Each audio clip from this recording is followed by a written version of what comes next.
livro de Salmos é conhecido como saltério, nebel, lira ou harpa, uma composição de 150 textos poéticos de lamentação, súplica, louvor, ação de graças, de tempos e lugares diferentes. Essa coleção chama-se em hebraico, o Livro dos Salmos. O livro foi dividido em 2.461 versículos, que totalizam quase 1.000, a mais do que o segundo maior livro. Em grego, salmos, isto é, poemas adaptados à música. É o primeiro e mais comprido dos livros do hagiógrafo, a terceira divisão da Bíblia hebraica.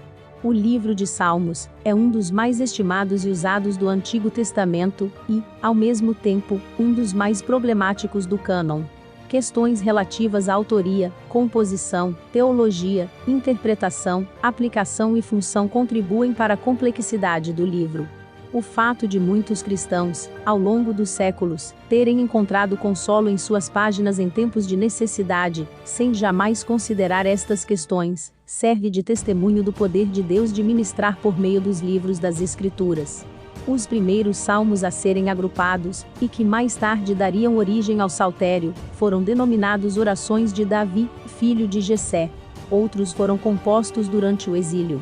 Contudo, foi durante o reinado de Salomão, e o exercício do serviço litúrgico e religioso no primeiro templo, que os salmos definitivamente passaram a fazer parte da tradição judaica. Assim, o Livro dos Salmos é a compilação de várias coletâneas da fina obra literária bíblico-canônica judaica, poemas, hinos e cânticos espirituais, e representa a etapa final de um processo que demandou séculos de história. Foram os mestres e servos pós-exílicos do templo, entretanto, que completaram e concluíram a coletânea final de 150 salmos, ao final do século III a.C. Os salmos refletem tanto o caráter histórico como devocional. Muitos acontecimentos da história são apresentados. A criação do homem, a aliança estabelecida com Abraão e seus descendentes, o sacerdócio de Melquisedeque, Isaque, Jacó, Moisés e Arão, a libertação do Egito e a herança cananeia. Muitos outros exemplos poderiam ser citados. Ao questionarmos a data da publicação dos Salmos, uma primeira pergunta se faz necessária. De qual salmo especificamente estamos falando? Porquanto o saltério é composto de salmos, que vão desde a época pré-exílica, passando por todo o tempo de cativeiro, até o pós-exílico. O processo de descobrimento, seleção e formação da coletânea canônica dos Salmos levou vários séculos, e foi concluído somente no final do século III a.C. Considerando que metade de todo o saltério é de autoria de Davi, ou davídicos, e que quase todos foram originados no período áureo de Israel, e alguns até mais tarde, podemos datar as primeiras publicações dos Salmos por volta do ano 1000 a.C. Falamos de Salmos como sendo de Davi. Ele é considerado o autor principal, da nota dominante, e a sua voz se sobressai às outras no coro sagrado. Mas houve outros autores além dele. De acordo com os títulos, Davi foi o autor de 73 salmos, Asaf foi autor de 12, os filhos de Coré foram autores de 11, Salomão foi autor de 2, e Moisés e Etã foram autores de 1 salmo cada. Nenhum autor é mencionado no caso de 50 dos salmos. A Septuaginta adiciona Ageu e Zacarias como autores de 5 salmos. Cada autor possuía um propósito específico para compor um salmo. Os comentários mais antigos sugerem a situação histórica por trás de cada salmo, mas essa prática era altamente especulativa, e não produziu resultados satisfatórios. É provável que muitas composições tenham sido feitas para suprir necessidades litúrgicas. Dos 150 salmos, somente 34 não têm título. Esses chamados salmos órfãos, acham-se sobretudo do terceiro ao quinto livro, em que tendem a ocorrer em grupos pequenos. No primeiro e no segundo livro, somente os Salmos 1, 2, 10, 33, 43 e 71 não têm título, e, na realidade, os Salmos 10 e 43 são continuações dos anteriores.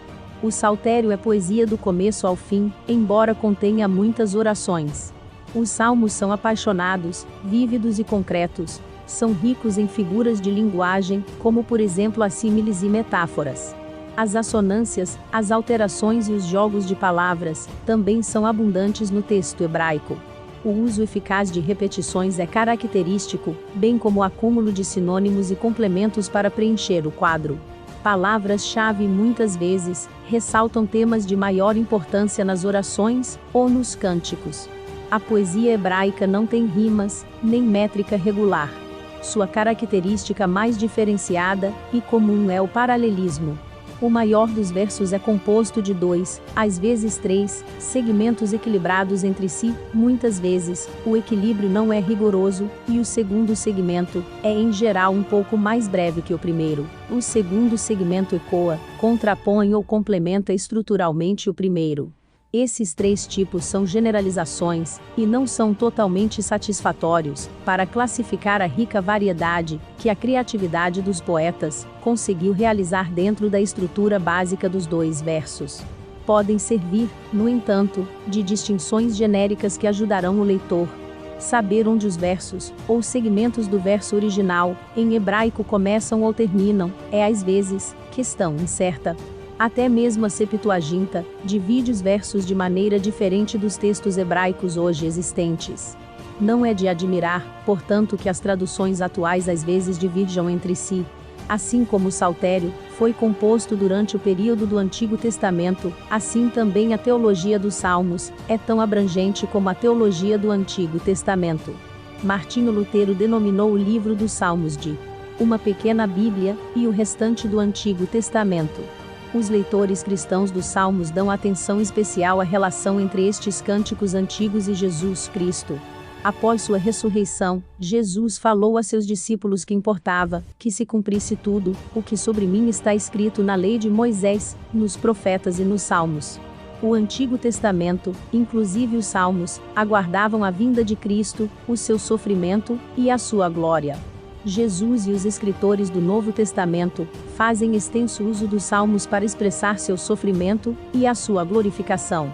Além disso, Jesus foi revelado como objeto de culto dos Salmos.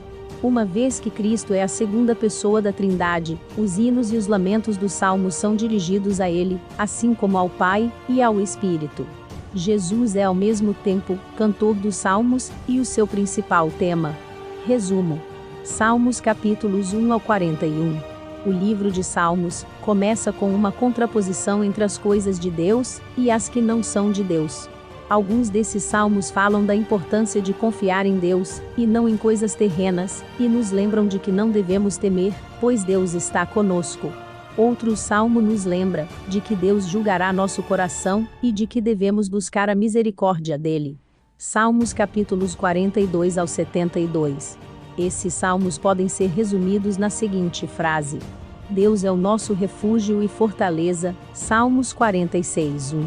Um salmo lembra que devemos entregar nossos fardos ao Senhor em todos os desafios e todas as provações.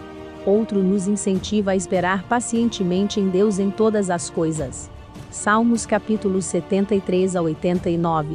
Esses salmos abrangem vários temas e muitas vezes descrevem a Deus como um juiz que pode repreender os juízes terrenos e destruir os inimigos de Israel.